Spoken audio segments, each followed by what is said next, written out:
নির্বাচন প্রচার অভিযানের আজকে শেষ পর্যায়ে শেষ হতে চলেছে। শিলচর জেলা কংগ্রেস শিলচর লোকসভা আসনের ভারতীয় জাতীয় কংগ্রেসের মনোনীত প্রার্থী সূর্যকান্ত সরকারের হয়ে সমগ্র কাছাড় জেলার 1551 বুথ কেন্দ্র এবং 162টা মণ্ডল, 28টা ওয়ার্ড সহ প্রত্যেক জায়গাতে কংগ্রেস কর্মীরা সূর্যকান্ত সরকারের হয়ে প্রচার করেছেন এবং আমাদের প্রার্থী সূর্যকান্ত সরকার প্রায় 700-এর অধিক সংখ্যক উনি নির্বাচনী সভা করেছেন।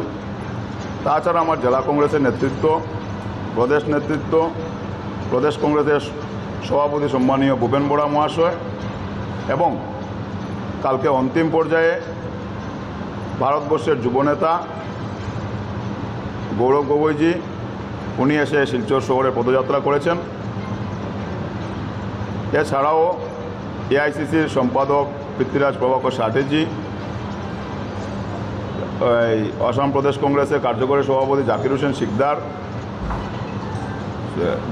আমার ছয়গাঁও বিধানসভার বিধায়ক রকিবউদ্দিন আহমেদ সহ বিভিন্ন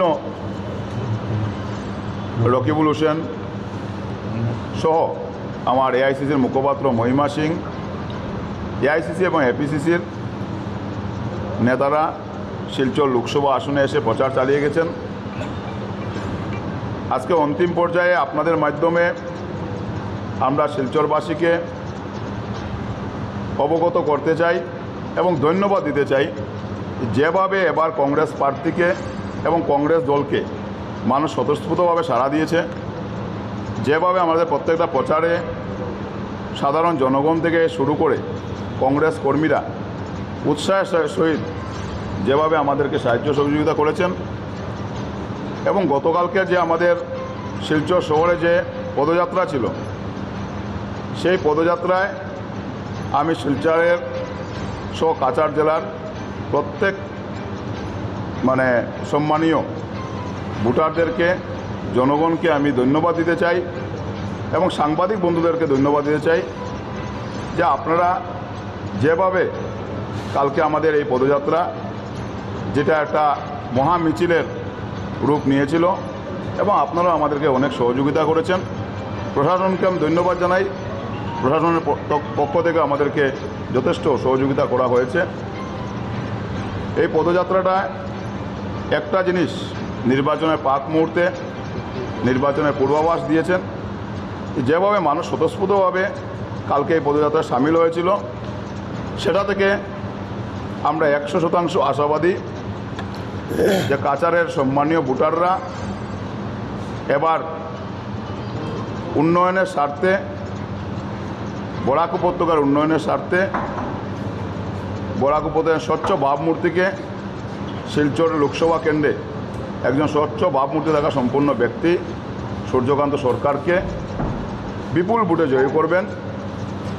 আমরা 100% নিশ্চিন্ত যে প্রায় 1.5 লক্ষ ভোটের ব্যবধানে আমাদের প্রার্থী জয়ী হবেন। মানুষ যেভাবে স্বতঃস্ফূর্তভাবে সাড়া দিয়েছেন, এছাড়াও অন্যান্য দলেরও অনেক কর্মীরা যেভাবে আমাদেরকে সাহায্যের হাত বাড়িয়ে দিয়েছেন এবং বিশেষ করে ইন্ডিয়া জোটের যারা শরিক দল সিপিআই, সিপিআইএমএল, আপ, রাইজের দল, প্রত্যেক দলের কর্মীবৃন্দরাও ইন্ডিয়া জোটের যিনি কংগ্রেস দলের প্রার্থী সূর্যকান্ত সরকারের হয়ে প্রচার চালিয়েছেন।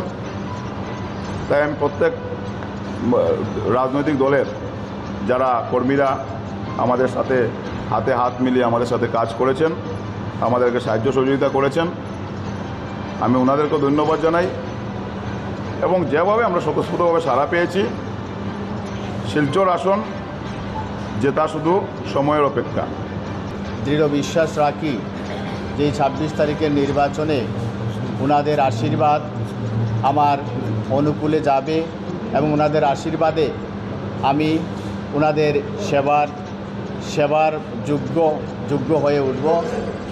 আমি মনে করি আজকের দিনে এই প্রচারের শেষ লগ্নে এই নির্বাচনের যে প্রক্রিয়া চলছে, এই নির্বাচনের প্রক্রিয়ায় নৈতিকভাবে আমার জয় হয়ে গেছে। এজন্য নৈতিকভাবে জয় হয়ে গেছে, আমি মালিনী বিলের ছেলে, সবাই জানে। এই সাধারণ ছেলে হিসাবে আজকে আমাকে হারানোর জন্য বা আমাকে আমার বিরোধিতা মানে আমার বিরোধী পক্ষের পক্ষ থেকে যেভাবে ভারতবর্ষের গৃহমন্ত্রী, আমাদের মাননীয় মুখ্যমন্ত্রী 4 বার এসছেন, গতকালকে ওনাদের কেন্দ্রীয় মন্ত্রী সর্বানন্দ সোনোয়ালজি এসছেন, ওনাদের আসামের বড় বড় মন্ত্রীরা এসছেন। সুতরাং আমরা কংগ্রেসের পক্ষ থেকে আমি কৃতজ্ঞ যে আমার গ্রাসরুট লেভেলের সাধারণ কর্মীরা, শুধু আমার গ্রাসরুট লেভেলের কর্মীরা যেভাবে কাজ করে গেছেন, এটা আমি মনে করি ওই সাধারণ মানুষের যে কাজ, ওইটাই তাদের কাছে অনেকটা একটা আতঙ্কগ্রস্তের মতো হয়ে দাঁড়িয়েছে। যার দরুন আমি বিশ্বাস করি আমার সাধারণ যারা কর্মী আছে, কংগ্রেস কর্মী, তাদের এই কর্ম বিফল যাবে না। আমি